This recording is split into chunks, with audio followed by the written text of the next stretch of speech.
Friends, welcome to Saranya Thiru channel. நம்ம 2 டப்பா ஆடை எடுத்து வச்சுருக்கோம். இதுலேருந்து நம்ம வீட்டிலே வந்து கீ வந்து ரெடி பண்ண போகிறோம். நம்ம வீட்டில் வாங்குகிற பால்லேருந்து எடுக்கலாம். இது ஐஸ் வாட்டர். எவ்வளோ கோல்டாக இருக்கணுமோ அந்த அளவுக்கு ஐஸ் வாட்டர் வந்து நம்ம எடுத்து வச்சுக்கணும். நான் 2 பாத்திரத்தில் எடுத்து வச்சுருக்கேன்.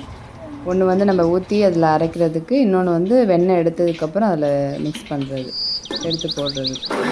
இப்போ நான் கொஞ்சம் கொஞ்சமாக எடுத்து மிக்ஸியில் ஜாரில் வந்து நான் வந்து பிளெண்ட் பண்ணிக்கிட்டே இருக்கேன். சும்மா இதில் லைட்டாக பிளெண்ட் பண்ணால் போதும், ஹீட் ஆகக்கூடாது. எவ்வளவுக்கு கூலாக உள்ள வாட்டர் ஊற்றுறீங்களோ அவ்வளோக்கு சீக்கிரமாக நமக்கு வந்து வெண்ணெய் வந்து கிடைக்கும். நீங்களும் இந்த வீட்டில் வந்து ட்ரை பண்ணி பாருங்கள். கண்டிப்பாக சூப்பராக இருக்கும். டேஸ்ட்டு நம்ம வீட்டிலேருந்து தயாரிக்கிற மாதிரி இருக்கும். ஃபஸ்ட்டு பிளெண்ட் பண்ணுறப்ப இந்த மாதிரி தண்ணியாக இருக்கும். ஸோ திரும்பியும் நீங்கள் என்ன பண்ணணும், திரும்பியும் அதில் வந்து பிளெண்ட் பண்ணணும். திரும்பியும் அதில் தண்ணி ஐஸ் வாட்டரை ஊற்றி மிக்ஸ் பண்ணி பிளெண்ட் பண்ணுங்கள். உங்களுக்கு எப்படி இருக்குன்னு நான் வந்து காமிக்கிறேன். இப்போ பார்த்தீங்களா, ஒரு மாதிரி க்ரீமி கன்சிஸ்டன்சி வந்து இருக்கும். ஸோ இதுக்கு அடுத்த ஸ்டெப் தான் நமக்கு வந்து வெண்ணெய் வந்து திரிய ஆரம்பிக்கும்.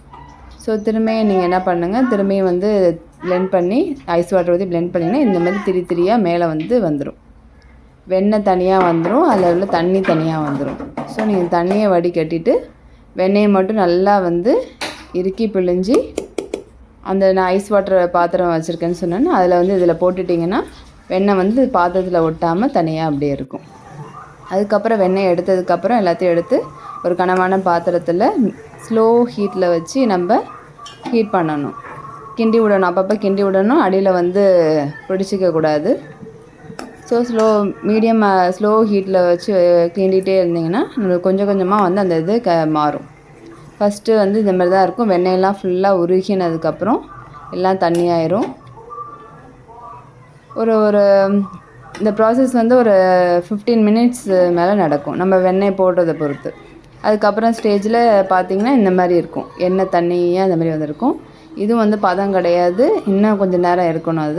அதில் ஒரு ஒயிட்டாக தெரியுது பாருங்கள், அந்த ஒயிட்டாக தெரியக்கூடாது. அது வந்து ஒரு மாதிரி கோல்டன் ப்ரௌனாக மாறும். அந்த ஒயிட்டாக தெரிகிறது எல்லாமே கோல்டன் ப்ரௌனாக மாறும். அதுதான் வந்து கரெக்டான நெய்க்கான கன்சிஸ்டன்சி. அந்தமாரி கோல்டன் ப்ரௌனாக மாறினதுக்கப்புறம் தான் நம்ம வந்து கடைசியாக வந்து என்ன பண்ணணும்னு நான் சொல்கிறேன், பாருங்கள். என் வீடியோ எண்டு வரைக்கும் பாருங்கள், மிஸ் பண்ணிடாதீங்க. இப்போ பார்த்தீங்களா, இதுதான் வந்து கரெக்ட் கன்சிஸ்டன்சி. இப்போ இது செக் பண்ணுறதுக்கு நம்ம என்ன பண்ணணும் அப்படிங்கிறத பாருங்கள். அடியில் உள்ளதெல்லாம் அந்த இதெல்லாம் ஒயிட்டாக உள்ளதெல்லாம் நமக்கு வந்து ஒரு மாதிரி கோல்டன் ப்ரௌனாக ஆயிடுச்சு. ஸோ இந்த டைமில் நம்ம என்ன பண்ணணும், கொஞ்சம் கருவேப்பிலை எடுத்துக்கணும். கருவேப்பிலை எடுத்து அதில் போடணும். போட்டோன்னே அதில் வெடிக்கிற அந்த சவுண்டு வருது பாருங்கள். இதுதான் நமக்கு கரெக்டான நெய் இறக்குறதுக்கான பக்குவம்.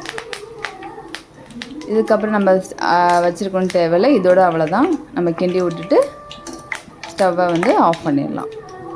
நம்ம வீட்டிலே தயாரித்த ஹோம்மேட் கீ ரெடி ஆயிடுச்சு. இதை கொஞ்சம் ஒரு நைட், இப்போ இது ஈவினிங் ப்ரிப்பேர் பண்ணிங்கன்னா நைட் வரைக்கும் அப்படியே ரெஸ்ட்டில் விட்டுருங்க. அதுக்கப்புறமா அந்த இதெல்லாம் வந்து அடியில் தங்கியிருக்கும். தங்கினதுக்கப்புறம் ஒரு பாட்டிலில் ஃபில்டர் பண்ணி நெய் வந்து ரெடி ஆயிடும்.